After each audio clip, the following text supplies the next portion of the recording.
Welcome to the Shepherd's Pie, a slice of hope to raise faithful kids, where we focus on topics that impact young people today. I'm Antony Barone Kolenc. I'm a father of 5 who served in the Air Force for 21 years. I'm now a law professor and a columnist for Practical Homeschooling Magazine. I'm also the author of The Harwood Mysteries, an inspirational medieval fiction series for kids aged 10 and up. Here on the Shepherd's Pie, we want to inform, inspire, and help you raise happy, healthy, faithful kids, whether you're a homeschooler, a pastor, a grandparent, anyone. In today's episode, I speak with librarian and homeschooling mom Georgiana Daniels about the advantages of homeschooling and whether it's right for your family. And in the entertainment segment of the show, I review Practical Homeschooling Magazine, one of many great resources for homeschooling families.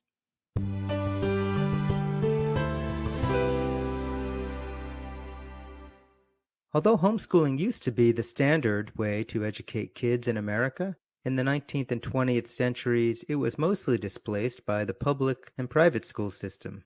It started making a comeback in the 1950s and 60s by both progressives, who were unhappy with the level of education in the public schools, and also by conservatives, especially religious conservatives, who found that the values being taught in public schools were counter to those they wished their children to learn.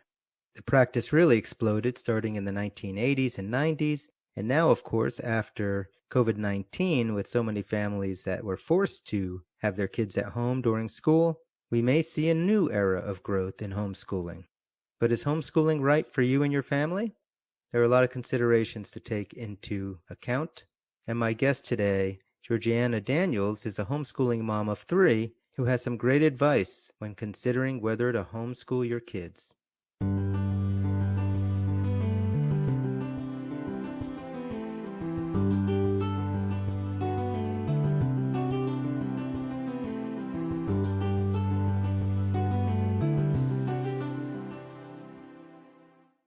I'm here today with Georgiana Daniels. She is a homeschooling mom who lives in Arizona with her husband and 3 kids. She's also a Christian author of cozy mysteries and romances, as well as a part-time librarian. She's been homeschooling for 14 years and still somehow finds time to write her K.C. Crumb series of cozy mysteries. Georgiana, welcome to the Shepherd's Pie. Thank you for having me today, Tony. I know we're here to talk about homeschooling and its importance for kids, but you have an interesting background. Can you tell us a little bit about your writing and your librarianship? Absolutely love to. I am an author and a part-time librarian. I just finished my master's degree in library and information science. And so currently I work part-time at the public library. And in my spare time, which is very little, I do get to write, and I'm working on the K.C. Crumb mysteries right now. So I originally started out as an author of Christian books, but I have migrated into, just the clean fiction, and it's cozy and all kinds of good fun. So when they say a cozy mystery, what are they talking about? Well, usually when it's a cozy mystery, you have an amateur sleuth kind of in a small town setting and a cast of quirky characters. And so my main character is K.C. Crumb, and she's a former social media manager, and she moves back to her small town, and she takes all of her social media skills to kind of suss out suspects. Sounds like a lot of fun. I mean, as a homeschooling mom of 3 kids, where did you find time? I mean, probably some of our listeners are homeschoolers going, how do you have time to write when you're homeschooling 3 kids? In my mobile office. So most of the books I have written have been kind of on the go in my van or in my SUV or in my little car or what have you over the years. So my kids, when I homeschool by day, my kids go off in the afternoons and evenings to their activities, in which case that's my time to write. So I have written probably most of my novels in the car. Hopefully not while you were driving. No, I'm not that talented. All right, so let's talk about homeschooling then. You've been homeschooling for 14 years, and apparently all 3 of your kids. Can you just give us an overview of the extent of homeschooling you've done with your kids? Yeah, so our oldest daughter, she was only homeschooled for 2 years. So I had her kind of in a mixture of private and public schools up until she hit seventh grade. And at that time, I started staying home because we had our two youngers. And I felt like she needed that time to kind of regroup after kind of a tough school experience. So I kept her home for 2 years. And then when she was ready for high school, I thought, well, my father is an administrator in the public school, so she's going to be okay. If we send her there, it's all going to be good. It was kind of a mixed bag. And so that's why when our younger two became school age, I was like, I think I'd like to keep them home and see what we can do early on. And I thought, I can teach them all these basic things. And then when they get to a point where somebody else can do a better job than me, I'll go ahead and turn them over to a different kind of school system. But as it turns out, with our middle daughter, she's ready to graduate high school this year. And I've kind of kept her all the way through. And it's been a very good experience. She has now a full ride, full tuition scholarship to a 4-year university. So that's worked out pretty well. And then our youngest daughter is in kind of the K-12 program with Arizona Virtual Schools. And so it's kind of been a mixed thing all the way through. We kind of pivot when we need to. And you talked about I'll homeschool until somebody else can do it better. I write a column for Practical Homeschooling Magazine, and that's one of the things that, we often look at with the research is, do you have to have some amazing education to be able to be a good homeschooling parent? And at least the research seems to indicate that it's really just that one-on-one connection with the kids. But what was your experience, when you started homeschooling? Did you feel like, oh my gosh, this is way more complicated than a parent can do? I really didn't, because it seemed like a natural lead in, especially with the younger ones, because, you teach your little kids nursery rhymes, you read to them, and basic kindergarten, first grade is just kind of a natural extension of that. And then everything starts out so simply. I feel like when you have a good curriculum to guide you, it's not as hard as one would think when you're just considering homeschooling. It's really about finding quality materials that work for your particular child and running with it from there. And I think everybody's so individual, you're right, that one-on-one and knowing your child and how they best learn is an important component to getting the education right. Now, people oftentimes are thinking about whether they should homeschool or not, and there could be a lot of different reasons why people choose to homeschool. Why did your family decide homeschooling was right for you? Well, it really stemmed from our oldest child's experience in both a public school setting and a charter school setting. And we saw what it did to her emotionally and spiritually and even academically. Some of the academics as she went through high school were not nearly as rigorous as I would have hoped, or even kind of geared to what she needed as an individual learner. And so when we saw that, it's like, I think I can figure this out for the younger two so that they can have a better all-around experience. And as I said, when we started with them, we were not planning to go all the way through by any means. It just kind of ended up that way because every time we would hit kind of a roadblock or something that was a little more challenging, we would just kind of pivot. It's like, okay, well, this isn't quite working. Let's try a different curriculum, for example. And I think now after 2020, I think there's probably a lot more parents considering what they can do at home with their kids.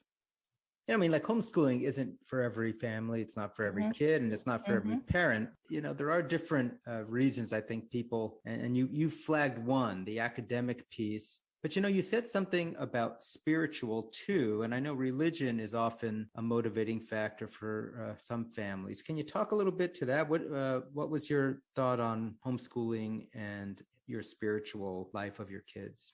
Well, again, that started with our oldest. And when she was in high school, I saw her face challenges from not just her peers, but also from teachers for her beliefs. And while in some cases that can be good for older kids to kind of sharpen them spiritually, I also think it can have a negative impact, especially when you're just trying to learn and kind of get those academics down. I think when you have strong beliefs inside your family, it's really good to have them reinforced at home. And that's not to say sheltering them all the time in all situations, because we were very active outside of homeschool.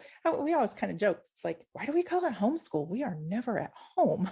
And so they had all kinds of other people in their lives too, but we were kind of more selective in that, especially when they were younger, to kind of instill our values and stuff into them while they were still small.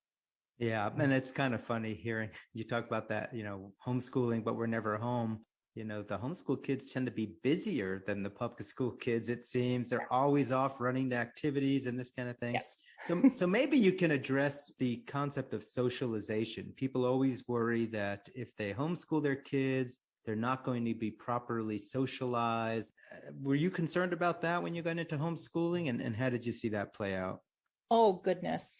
No, I wasn't concerned about that at all, because we always had our kids in so many activities. In fact, I think that was a real benefit, is that they got to test out a lot of different things and their personal interests. And I think the introverted kind of, oh, is this a nerdy introverted kid kind of thing, is really more individual and will play out in a public school setting or in a homeschool setting, either way. But for us, the socialization was kind of more selective. Like, we can selectively socialize. We are kind of more in tune with who our kids are socializing with than just the random populace within a school. For example, our middle daughter was a gymnast. And so she was kind of 4 hours a day, 4 days a week with the same kids year after year after year. And there was benefits and drawbacks to that. Whereas like our youngest is our multi-passionate child who has tried everything. She's been on competitive soccer. She's been in theater. She's had voice lessons, piano lessons, baton, like everything. I don't think socialization was as big a problem. It did become more of a problem in 2020, but I mean, that happened for everybody. And so when all the activities were dropped, then it's like, oh, I think this is what people think homeschooling is like all the time.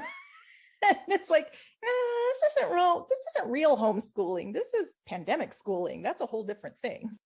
The other thing, and I don't know if you could address this, is homeschoolers sometimes talk about, you guys talk about socialization, but it's actually negative socialization. You're sticking these kids in a, public school classroom with, 30 kids of the same age, and how they all sort of interact. Maybe that's not good socialization. Did you see that with your eldest daughter especially?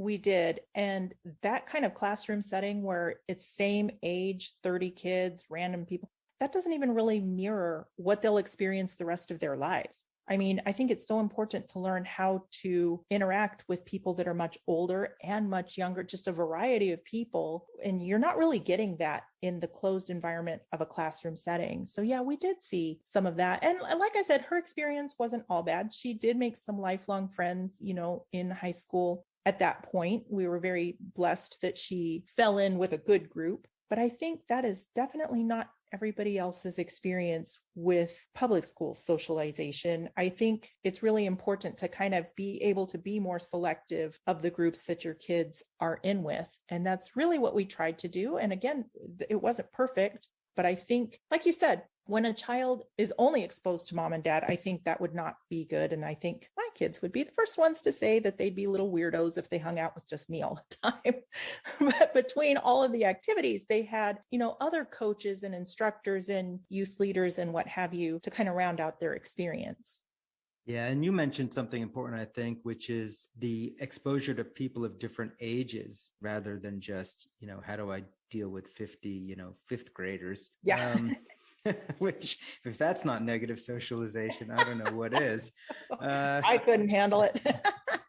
But okay, so earlier you talked about, hey, as long as you have a good curriculum, you might feel more comfortable. And so let's move into that for a few minutes, because I think people who might be considering homeschooling might feel like, well, gosh, I don't know what to teach. Can you address curriculum, and how did you guys go about choosing what, resources to use for your kids? Well, I relied a lot on kind of a classical education model. I held to it loosely. But I read books like The Well-Trained Mind and Climbing Parnassus and Latin-centered curriculum to kind of pull together different resources that we might want to use. And I will say in the earlier years, it was a lot easier. There are so many choices for homeschoolers in the early years. And a lot of it is going to be trial and error. Like, does this type of learning work for my child? So like we tried Singapore math and it really was not a great fit. And so then we moved to something else. And yeah, sometimes that can get a little bit pricey, but hey, we're not having to spend a gazillion dollars on things like back to school outfits, for example. So we kind of put the resources more into the books and learning type of thing. And it did get a little bit harder, especially for high school, finding good curriculum, because I think a lot of people kind of drop off at that point in their homeschooling journey. So finding good science curriculum and math curriculum and stuff, it did get a little bit harder.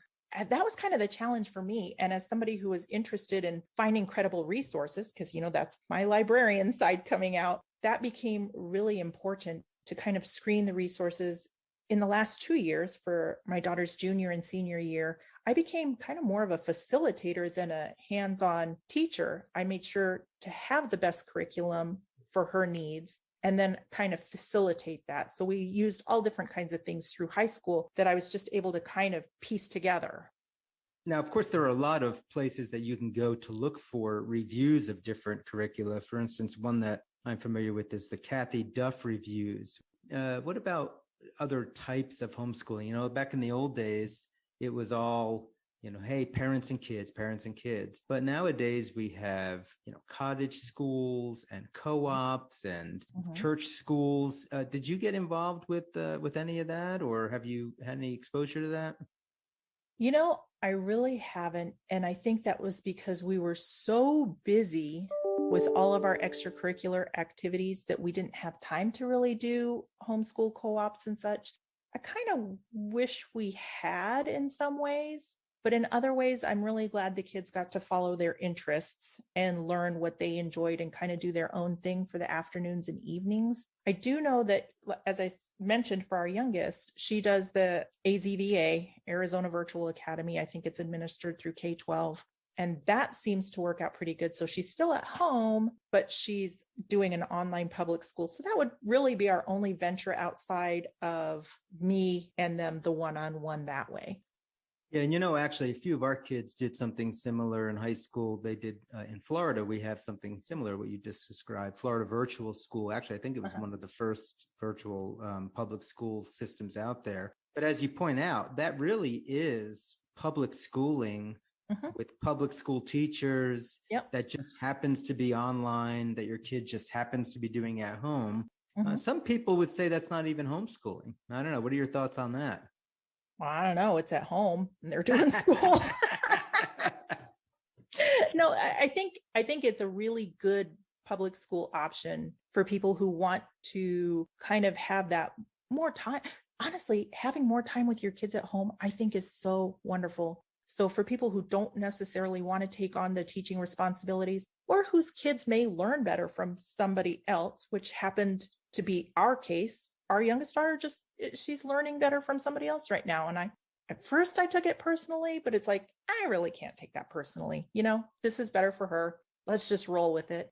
So I don't know. It's so individual, not even family by family, but child by child. Right. And you mentioned sports. I know there are homeschool groups that have maybe their own sports teams or their own regional sports, soccer leagues or whatever. What was your experience with getting your kids into those kinds of activities? Oh, well, we started really young. Our girls started gymnastics when they were like 2 and 3. They were just babies. It was kind of the mommy and me little class. And then they graduated to tumble bugs. And then our youngest wanted to go off and do her own thing. So she started soccer. And then our middle daughter just continued with gymnastics for, I think, probably 14 years-ish until the pandemic hit.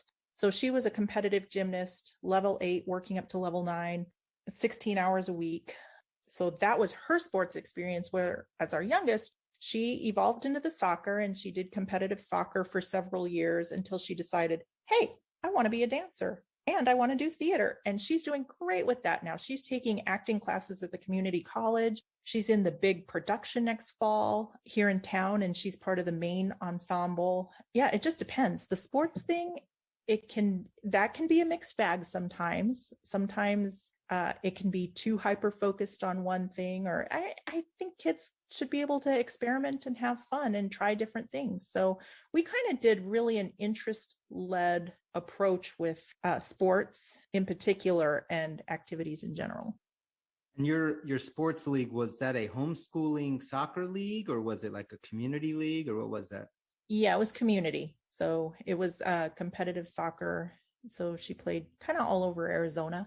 Great. And there are a lot of states now that are actually letting homeschooled kids participate in their sports program at the public school system also. Of course, Tim Tebow would perhaps be the most famous example of a homeschooler who was allowed to play high school football, and that seemed to work out okay for him. So you also mentioned that your daughter was taking classes at the community college. And I don't know if a lot of parents appreciate just how many homeschooled kids actually do like a dual enrollment in their local colleges. Can you talk to that at all?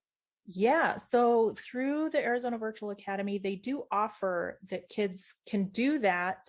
Our daughter is taking it here at Yavapai College, and she's on her second class now, and it's an acting class. So it's totally what she's interested in. I think it's a wonderful thing. And she's not the only high schooler in her class. And I think being able to have that experience while you're still at home to get a little bit of college experience, I think is a really good thing.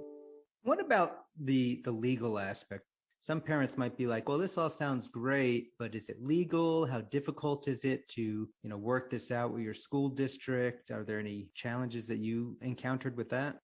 Really, no. I think Arizona is probably one of the easiest states to homeschool in. I did have to sign an affidavit when we started. I think my bigger concern, other than the legal aspects, was, okay, if we're going to go ahead and do high school, how is this going to play out when she's applying to colleges? And I was really a little bit worried about that, like doing the transcripts and all of that. And it ended up just not actually being a problem, because what ended up happening was I assigned the grades, and I didn't know, because I didn't have anything to compare it to. Is she really doing A work? Is this really B work? Wasn't sure. So oddly, the first, last, and only standardized test our middle daughter took was the SAT. And she went in and she did great. And it's like, okay, I guess these grades were right all along. So it ended up being a non-issue. And I would just say the more you research and study these aspects and what's your legal requirements per state and where your child wants to potentially go to school, what those requirements are, I think if you can marry those together, it's okay. It does take a little time, a little bit of research, but it's not as daunting as it sounds at first. So finishing up then, do you have any advice if you have a parent out there listening right now who's thinking, I don't know, should I do homeschooling? Shouldn't I do homeschooling? Any advice to them on what they should be thinking about when they're making that kind of decision? Yeah, I think it's really important to keep in mind what's best for your child. And nobody knows what's best for your child more than you do. You know best. There is nobody who's going to be more invested in your child's academic career than you. And so, given that you care more than anybody else ever will, I think it's important to have the confidence to go ahead and give it a try. And you know what? None of it has to be permanent. You can try it out. You can pivot. You can put them back in school. You can try a charter school. You can have confidence to know that I'm going to make a really good decision for my child because I'm the one who cares the most about what happens to them academically, emotionally, spiritually, socially. And you have to take all those components together to make a really good decision for your child. And nobody else can do that. You are the one equipped to do that. Great advice and a great way to punctuate our discussion on homeschooling. One last thing. If folks are interested in your books and want to get a hold of your Casey Crum series, where would you like them to go to get it? Well, you can always go to my website at georgianadaniels.com, or my books are available on Amazon, Barnes & Noble, what have you, wherever fine books are sold.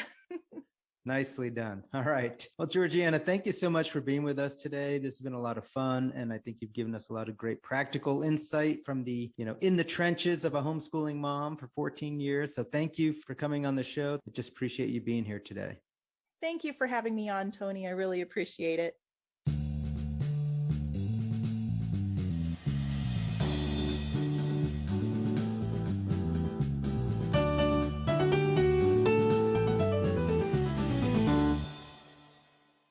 On the entertainment segment, I want to talk a little bit about Practical Homeschooling Magazine. There are so many great resources for homeschooling families out there, including several magazines, but the one I want to highlight today is Practical Homeschooling. They just released their 150th issue, and I've been honored to be a legal columnist with the magazine for several years now. The magazine is published by Mary Pride, a very influential voice in homeschooling, and has even been called the queen of the homeschooling movement by some. And she's written several books over the years, including the Big Book of Home Learning. And she started Practical Homeschooling Magazine to offer homeschoolers continued and updated resources. Like many magazines, Practical Homeschooling has many different types of articles, including several columns, including my legal column, where I focus on all different types of homeschooling issues that intersect with the law in some way. But there are also columns on preschool and readiness, elementary, middle school, kids who are college-bound. They have reader awards, story contests, reviews of homeschool resources and curriculum. And of course, a lot of different advertisers have information all throughout the magazine on different resources available. The magazine still comes in a print form, although in recent years they also release it in digital, but it is a subscription magazine. If you're going to do homeschooling, I would encourage you, especially in the early years of homeschooling, to take some time for these kinds of resources because they help to really establish a great foundation and continued ideas and pedagogy of homeschooling so that your own homeschooling experience won't grow stale. So I recommend Practical Homeschooling Magazine, and you can find it on the web at www.practicalhomeschooling.com.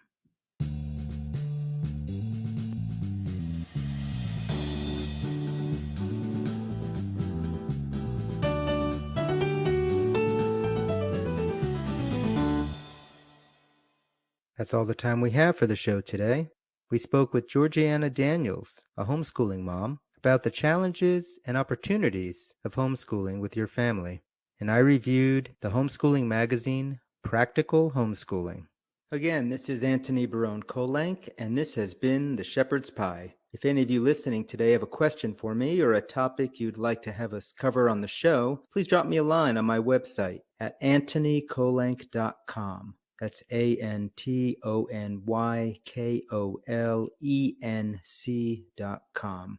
Also, if you visit my website, you can learn more about my historical fiction series for kids, The Harwood Mysteries. I'll end as always with my wife's favorite scripture quote from Romans 8:28. We know that all things work for good for those who love God, who are called according to his purpose. May the Lord bless and keep you this week.